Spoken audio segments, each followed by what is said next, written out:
আমাদের প্রত্যাশা থাকবে বাংলা এডিশন বাংলাদেশের কথা বলবে, সত্যটাই বলবে।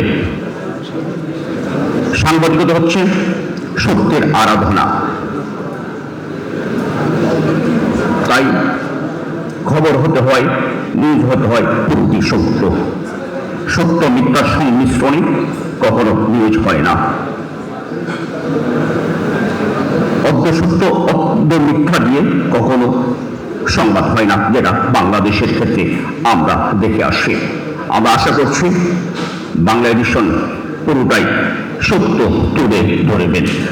একটা জিনিস আমাদের খেয়াল রাখতে হবে, মানুষ দলদাস সাংবাদিকতাকে ঘৃণা করে, মানুষ আপোষকামী সাংবাদিকতাকে পছন্দ করে না, মানুষ অপতথ্যকে পছন্দ করে না। কিন্তু এটি সত্য যে গত 17টি বছর ধরে এদেশে দলদাস সাংবাদিকতাই হয়েছে, এদেশে আপোষকামী সাংবাদিকতাই হয়েছে। এক্সট্রিম মশার কয়েল প্ল্যান্ট ফাইবার দিয়ে তৈরি, তাই সহজে ভাঙে না, সুগন্ধিযুক্ত ও নিরবিচ্ছিন্নভাবে জ্বলে। ডেঙ্গু, চিকুনগুনিয়া বাহি সহ যে কোনো মশার বিরুদ্ধে দেয় এক্সট্রিম সুরক্ষা। এদেশের সম্পাদকরা অসহায় আত্মসমর্পণ করেছিলেন, যার কারণে বাংলাদেশের গণমাধ্যমের প্রতি দেশের জনগণের আস্থা নেই। আমরা আশা করছি বাংলা এডিশন জনগণের আস্থাটি গণমাধ্যমের দিকে ফিরিয়ে আনবেন। একথা বলতে আমার আজ দ্বিধা নেই।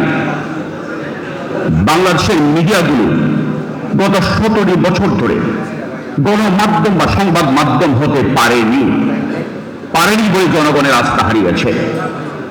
এখন একটা সুন্দর সময় এসেছে, আমরা চাই গণমাধ্যম তার আস্থাটি ফিরিয়ে আনুক, বাংলাদেশের জন্য, বাংলাদেশের গণমানুষের জন্য কাজ করুক। একথাও বলতে আমার আজকে দ্বিধা নেই। শেখ হাসিনাকে ফ্যাসিস্ট থেকে মহাফ্যাসিস্ট যেটা বানিয়েছেন, স্বৈরাচার থেকে মহাস্বৈরাচার যেটা বানিয়েছে, এর জন্য বহুলাংশে গণমাধ্যম দায়ী।